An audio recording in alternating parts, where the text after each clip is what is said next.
13, we're hearing from the mother of an aspiring rapper who was gunned down in the exclusive River Oaks area last week.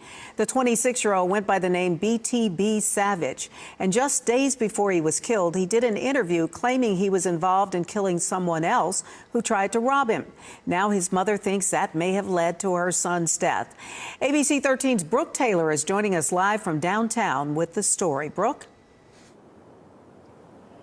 Mel, that rapper who's known as BTB Savage was posting on his social media. He was doing interviews about that deadly robbery just a few months ago. His mother tells me, well, he was just defending himself and didn't deserve to die.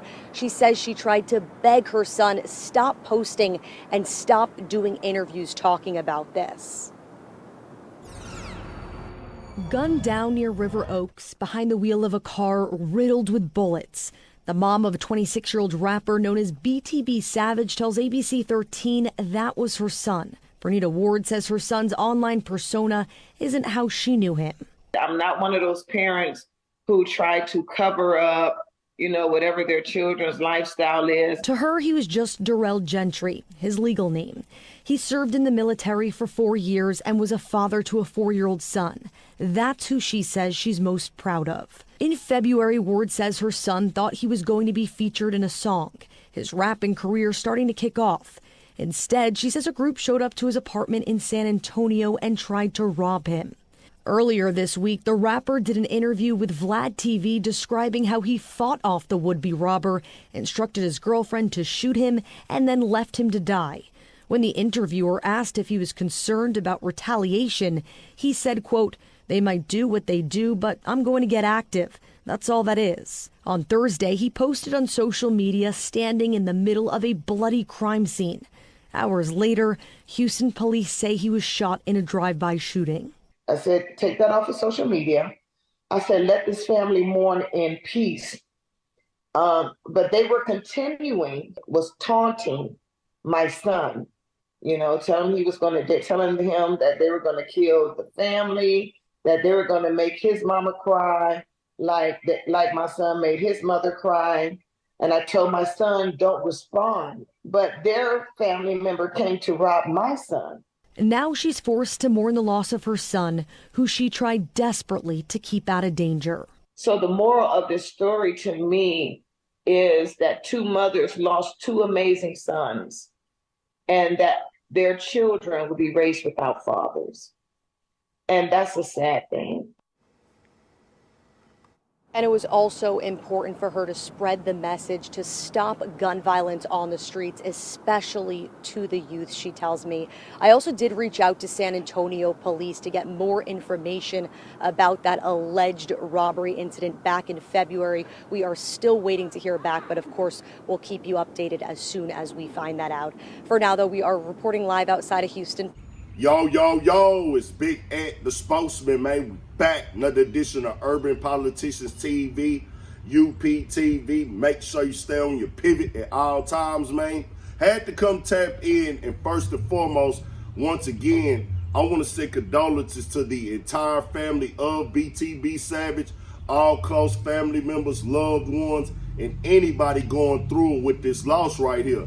And as his mother just spoke some of the realest words ever, he has a 4-year-old son, and even on the other side of the storyline, that's somebody's son, father, loved one, close friend that they are grieving over too. So most definitely, no matter what went on and what the storyline is, somebody was lost on both sides. So most definitely, condolences to everybody going through it in this situation. And I'm at least in the description from ABC 13 Houston, where you can watch the clip in full and read the write-up on it. And I'm going to get into what one of BTB Savage's homies and somebody he did music with, Junie Knots, somebody I've been with over the years organically, hearing him rap with Money Man and just drop different songs. He really called on the mic himself. And I'm going to get into what he went on Instagram and typed up, because he puts the realest message out there after this situation. And for the people that don't know, BTB Savage had recently did this interview with Vlad this week, as they said, and then it was a crazy chain of events after. He went to Instagram, posted the interview, then also posted a pic from the crime scene. And that was actually back in February, but he re-uploaded it. And as I told y'all before, man, the energy, that's what it's about. Don't nobody know who did what. I don't need to know. That's none of my business, storyline, whatever. But I know when you put dark energy and you play with death and blood and crime scenes, bro, you putting some dark light on yourself. As I told y'all before, I still operate under God. I still operate as in, bad things happen to good people already in the world who ain't doing nothing to nobody. But think what you putting out there that you gonna receive back if you decide to engage and commit to a disrespectful format and play with death. And that's why I talk against that all the time and been saying that on here, bro, because you leaving your mama behind. You leaving your son behind. Now your mama got to come on the news and play in the funeral. Now the other mama got to come on here and play in the funeral and see all these headlines and things. And what Junie Knott said was this: I'm more so mad opposing to hurt, because every way I told you not to move, you disregarded, twin. It's crazy because I was supposed to land Monday and we was going to put it together, but I missed my flight and got sick, so I ain't make it. But I would have probably been right in the mix of some shit I was trying to prevent from the jump. I don't know how to feel because it's fucked up. It happened, but my Orsa saved me. How it's looking, if I was with bruh, shit would have stirred more smoke up if I was involved. I really want to see you win, bruh. And it's like everything I was telling you, you heard while we conversed, but soon as the convo over, you back to doing what you want to do. I've been through it, my G. I was trying to get you through it, but you want to go about it in your own way. Everybody putting together what they want to, but for real, bruh took that pic the same day as the murder. Not today. He died in Chanel in the pic he had on TV. Y'all don't be knowing what y'all talking about, but the OG nigga hood tried to spare bruh and tell him just take the win and not post about it or do the blog shit. But he felt like if they would have took his chain that night, they would have been on IG flexing. So he got to get on IG and flex the body. But it was niggas like me behind the scenes telling him for real, that's not the way to do it. Come on now, y'all know I ain't with the dumb shit. I've been getting money for real. But bro wants to get his story out though, when in reality, all stories ain't meant to be told.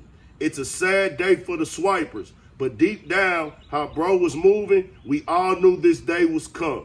I'm a real street nigga that made it out the streets and helped thousands of street niggas change their situation. So yes, I'm hurt, but I'm not finna sugarcoat the real. I'm more so numb. Even down to the religion I practice, I live with spirits and not afraid of death. But that BOA Reaper, I told bro when I first met him, change it because that brings our cool energy. So by everybody on the net wishing bad on him and tweaking about that pick and blood, it brought the energy alive for real. And the Reapers caught him. I love you to death, little bro. And even if you was here with you, you know I'll say this to your face. You got me fucked up, twin, because we had some shit to accomplish. I know you gonna come visit me, and I'll be sure to spread the word of your cult. Everybody looking at me like I'm about to pick up the smoke for bro, but I can't. I got 9 kids, and I'm a real nigga. Shawty, I know when it's OV, and I refuse to let a nigga play me out my position because I take care of too many. Until we meet again, swipe high, my nigga. You died with the legendary irony. And that was one of the realest things I done seen somebody speak out on the internet when it comes to these situations like this, and it needed to be heard. I seen State Island Productions out of H-Town out here put it up on their page, and I said that's what needed to be spoke on, that dark energy. Junie Knott's been doing this thing with the rap game, rapping with Money Man. That's why I came hip to him, man. So I've been hearing him over the years, never heard him really speak much. I know he did an interview a few years ago, I think on Dirty Glove Bastard. But what he's saying is real, bro. I got responsibility. I got kids. These other people out here moving like this got kids. You got to think about that. It's people that's dependent on you and relying on you. Don't trick yourself out your position. You just got to. We've seen this storyline time and time again in rap, man. So overall, we got to move better. We got to communicate better. And sometimes just keep things to yourself. It's just how the game go. Tell me what you think. We got more videos coming, more all that. 1,000 for shit show. Stay on your pivot.